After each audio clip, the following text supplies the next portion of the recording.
दोस्तों, भारत के बढ़ते स्टॉक मार्केट वैल्यू के बेस पर हम ये कह सकते हैं कि भारत की इकोनॉमी जबरदस्त तरीके से आगे बढ़ रही है। दरअसल अभी हाल ही में एक न्यूज आई थी जिसे आप स्क्रीन पर देख सकते हैं कि भारत की जो जीडीपी है उससे ज्यादा भारत के बॉम्बे स्टॉक एक्सचेंज की मार्केट वैल्यू हो चुकी है। जी हाँ दोस्तों, भारत के स्टॉक मार्केट की कुल वैल्यू $4 ट्रिलियन से भी ज्यादा हो चुकी है और भारत ग्लोबल स्टॉक मार्केट के वैल्यूएशन के हिसाब से पूरी दुनिया में 5th रैंक पर है और भारत से पहले यूएस, चाइना, जापान और हांगकांग है। और अगर हम ये देखें कि भारत ने ये सफर कितने सालों में तय किया तो आप स्क्रीन पर देख सकते हैं कि हमें $1 ट्रिलियन के मार्केट कैपिटलाइजेशन तक पहुंचने के लिए 2007 तक का समय लगा था और मार्केट कैपिटलाइजेशन $1 ट्रिलियन से $2 ट्रिलियन तक पहुंचने में हमें अगले 10 साल लगे, अर्थात 2017 में हम $2 ट्रिलियन की फिगर पर पहुंच पाए थे और $2 ट्रिलियन से $3 ट्रिलियन तक का सफर हमने अगले 4 साल में किया,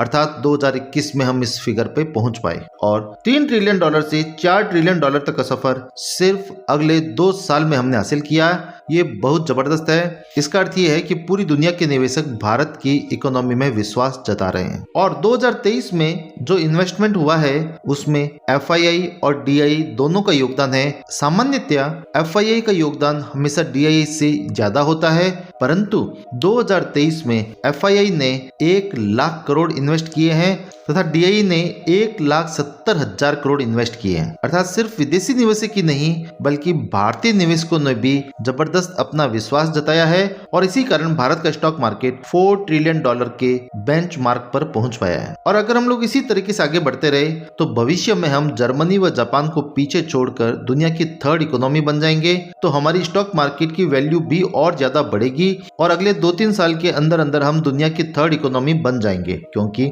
जर्मनी व जापान की जीडीपी ग्रोथ रेट माइनस में है, लगातार घट रही है और भारत की जीडीपी ग्रोथ रेट दुनिया में सर्वश्रेष्ठ है और लगातार पॉजिटिव तरीके से आगे बढ़ रही है। और जीडीपी ग्रोथ रेट पे हमने अलग से वीडियो बनाए हैं जिसे आप हमारे चैनल पर भी देख सकते हैं और ऊपर आई बटन में उसका लिंक दिया हुआ है। और भारत पर इतना विश्वास जताने का कारण ये भी है क्योंकि अब पूरे वर्ल्ड को चाइना के बारे में ये समझ आ चुका है कि चाइना का बबल कभी भी फूट सकता है और वह लगातार भारत में शिफ्ट होते जा रहे हैं और इसीलिए भारत में दुनिया भर से इन्वेस्टर आ रहे हैं, चाहे एप्पल हो, चाहे और इलेक्ट्रॉनिक कंपनीज हो, चाहे सेमीकंडक्टर चिप्स हो, वो सभी कंपनियां भारत में शिफ्ट होने जा रही है और इन सब पर हमने अलग से वीडियो बनाए हैं, आप हमारे चैनल पर उन्हें देख भी सकते हैं। दुनिया की एक बहुत बड़ी रिसर्च फर्म मॉर्गन स्टैनले ने तो यहाँ तक कहा है कि भारत की नॉमिनल जीडीपी ग्रोथ रेट 10% से भी ऊपर रहेगी जबकि चाइना की 5% से भी कम रहेगी और उनका खुद का एक एशिया पैसिफिक इंडेक्स है जिसमें वे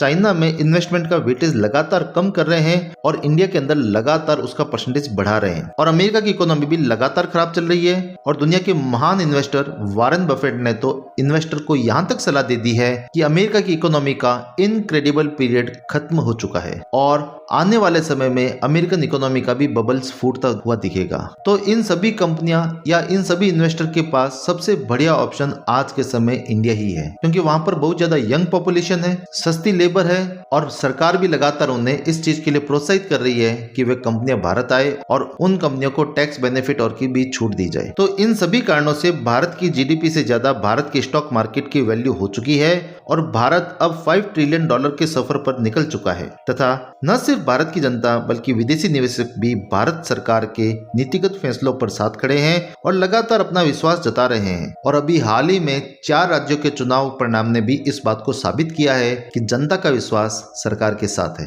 वैसे आपको क्या लगता है दोस्तों, क्या भारत का स्टॉक मार्केट $5 ट्रिलियन अगले 2 साल से भी पहले हो पाएगा या नहीं? आप हमें कमेंट सेक्शन में बताएं। Thank you for watching this video.